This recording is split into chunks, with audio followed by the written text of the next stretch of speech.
So we gonna go with Ant, man. We're gonna go with Ant. We We're gotta gonna move stop. on. We gotta stop the Tatum hate. Go ahead, Bro, man. your infatuation with that light skin is crazy. It is gotta- so Bro, he's a crazy, bro. bucket. I If don't he care would- about. if And he so agreed, Y'all gonna see. That's why he's on a revenge tour. if he Why if he revenge agreed, tour? if he agreed to break up with LMA, I'll think about it.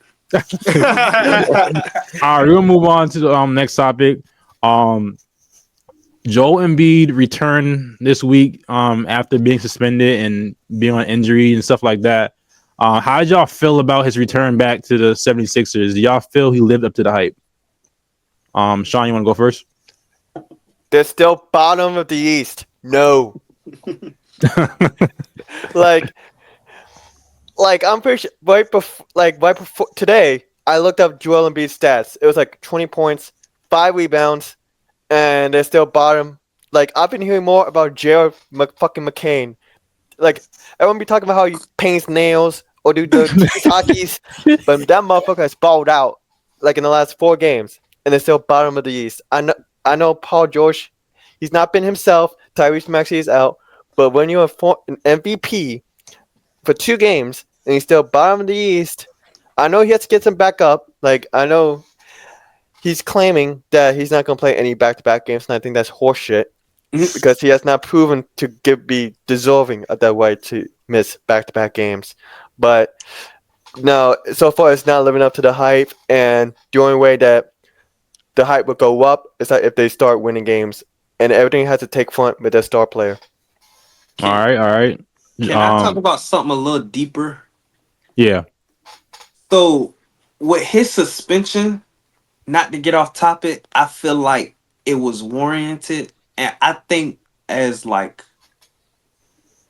a human race, like why was he getting backlash because he stood on what he stood on? I'm guessing somebody said something about his family or whatever, and it's like, Yeah. why in the world is that considered like bad? Even though he's a professional, it's a respect line. I feel like as nobody should cross. Yeah, I got agree. the answer. People are just stupid. Like, I agree that Joel Embiid had absolutely every right to go for that reporter. You mess with family, you mess with me. So I think Embiid did the correct thing. I did not like the fact that the owners basically had to backtrack from Embiid, and that also shows problem with Philadelphia's front office. That's all I'm saying. I like that too because I agree with both of y'all, man. You just don't talk about. He talked about his brother. His brother's dead, like, And his son. and his son. His son is named after his late brother. Feel me? Absolutely. Embiid had every right to do so. And that's probably the only thing I liked about Embiid so far this season and the last couple of seasons. I may not like the man, but I respect what he did. Listen, I agree with you too. I think every man should stand on business, but you got to be willing to like accept the consequences that come with standing on business. So like, it's cool that he did it, and I understand it. I understand the frustration from a Philadelphia fan perspective is they've been waiting on the process for like a long fucking time now, bro. like they tired, bro. So to hear it, and then this comes right after he was talking about he's not playing no more back-to-back games.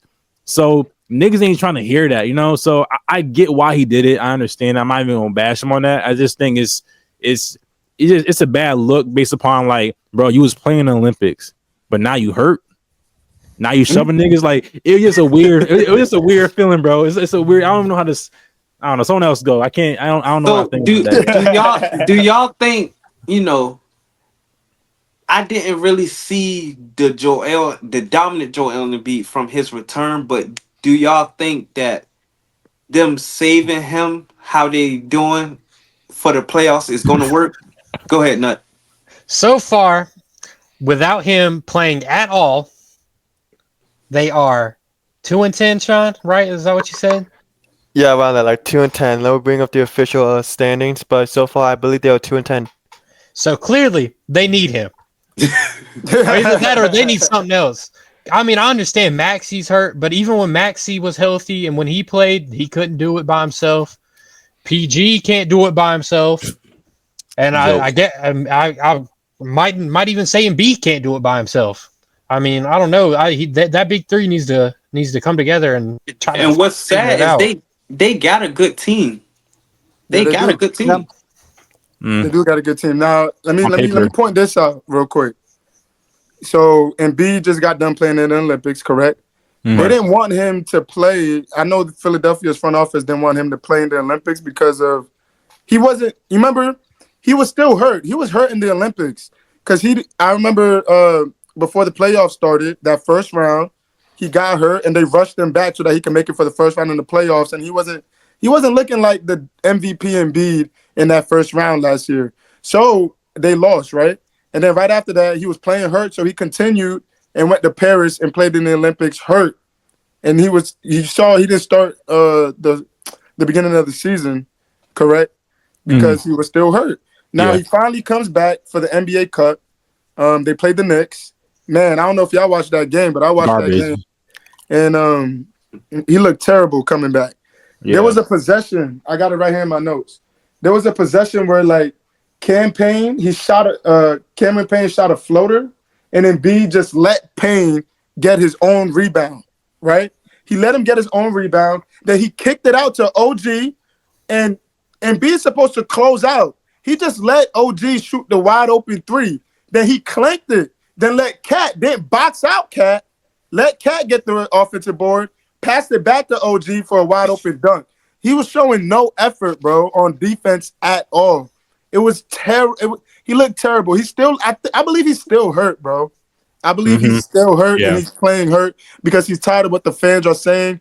Oh, they act like I don't want to play, which we need to stop this narrative as well. Every NBA player wants to be out there and play on the court except for Ben Simmons. Now, everybody else, they want to be out there and play. So if you hurt and you can't play, then don't play. Because if you go out there and you play and you get hurt again, then it could be something more major. You feel me? But with that being said, his return was terrible. He played last night too. Terrible. I got some stats for y'all. In that next game, he went 2 for 11. Last night, 5 for 15, 20 points. Went 10 for 10 from the free throw. Now, one thing Embiid will do is foul Get bait. to the free throw line. He's gonna get to the free throw line, foul bait. And I hate that type of basketball. It's mad corny to me. Like it's just I don't understand that shit. I don't get it, bro.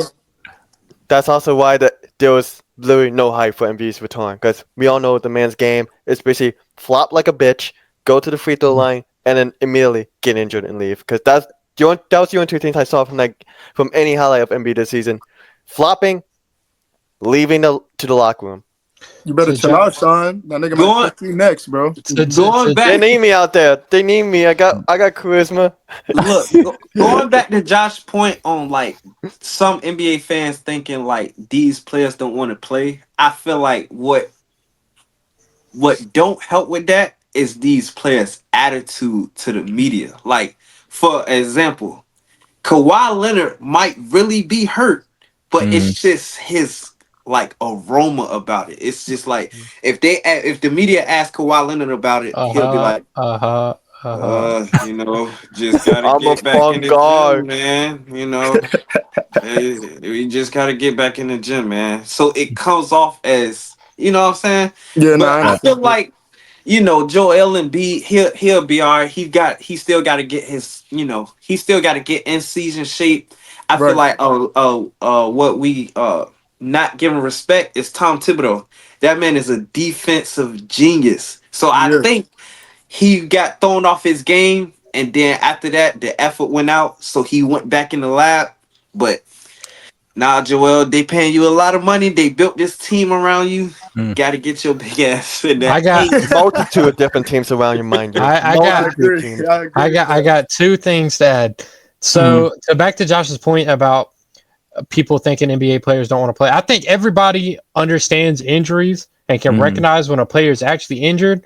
But like Josh mentioned, him playing in the Olympics and then just missing the start of the season, that's what threw NBA fans off. Because I mean, it's like, bro, you were just playing, weren't you? Why aren't you playing now? And like we were watching you play fine. We didn't see you get injured in the Olympics, so clearly something else happened.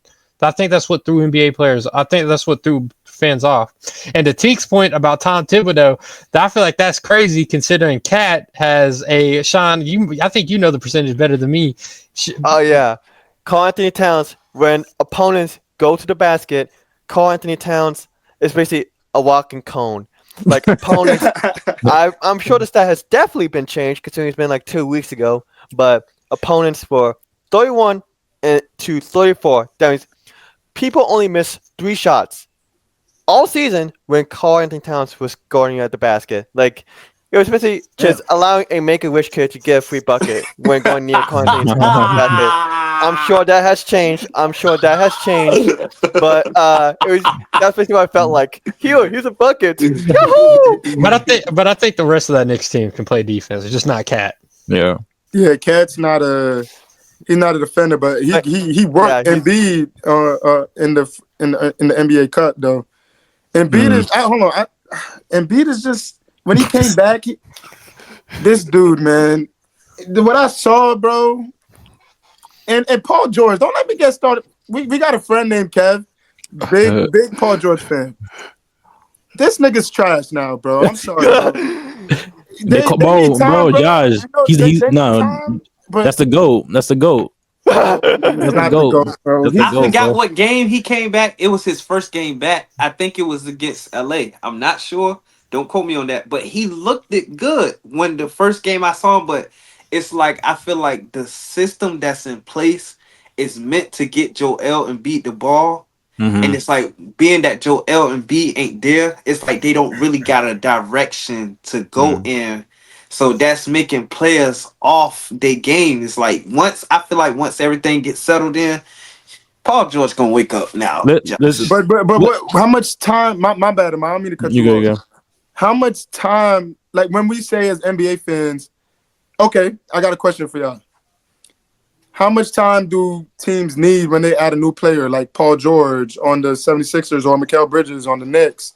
How much time do these teams need in order for, like Tink says, for them to settle in? How many games would y'all say? It depends on the team, bro. It depends on the team. It depends on the team and the core that's already there. Like if you're talking about the Warriors, like Curry's there and then Draymond's there. So if a team is going to be added to that roster, it's going to be a much more fluid transition, yeah. Because the system is already there, everything's already in place for them just to be added. Versus you talking about like a system like the Sixers, I don't think the system is made right now for a player just to be added to that offense and for it to run smoothly. So it really depends on the team you're talking about. And that's a great point because what people don't understand as well is, I mean, y'all added Buddy Hield and Kyle Anderson and those type of guys. They're not really stars. I'm talking about like when you add, and you said y'all got a system in place already. You know, Kerr set a system. KD? That's different though. Some people can accept the role though. But KD, some people can accept the role. He was great under that system. That's why it was so smooth. It was exactly a smooth transition. I don't know. They don't got a lot of time, bro. They 2-10. They got to play catch up, bro. Listen, you're being lenient. The time's over. I know way too many like hardcore Philadelphia fans, and what I told him, I gave him this advice. I said, "Listen, what y'all need to do." And he didn't want to hear it, but I said, "Listen, what y'all need to do is y'all need to get rid of Joel Embiid." In my personal opinion, I think y'all need to get rid of Joel Embiid and just start over, bro.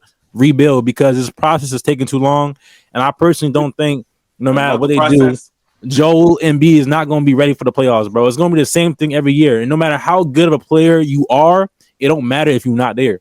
If you're not there, it don't matter. So I think they should just start over and like just work on building a better system that doesn't revolve around Joel Embiid, who might be there sometimes, might not be there the other times. So process 2.0. Yeah.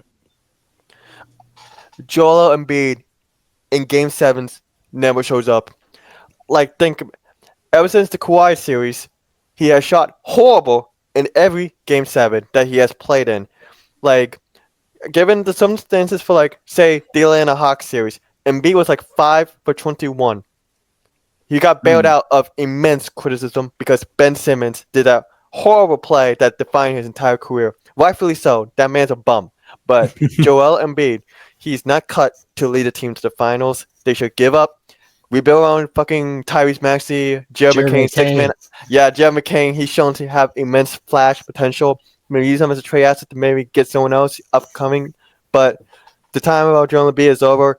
Send that man to fucking Europe because he could flop wherever he wants there. He's not winning a championship unless you got something like LeBron, Curry, KD. Because look at Embiid in the Olympics. excellent. He needs someone else to the gravity of someone else. Paul George. That's what they brought him in for. Bro, Paul George is not that guy, bro. He's not that I know, guy. I He's know, not I that know, guy. I don't know who got to talk to. He's not that guy, bro. I know that, but And that's that Paul George, why he gonna make the some noise. 76ers brought him in. I Go will ahead, Tim. state that he needs to play with more than one gravitational pull because we saw that with James Harden, failed. We saw that with fucking Jimmy Butler, failed. Like, and plus, it's not just like the Jimmy Butler and Joel Embiid show or the James Harden. They had a cast every time.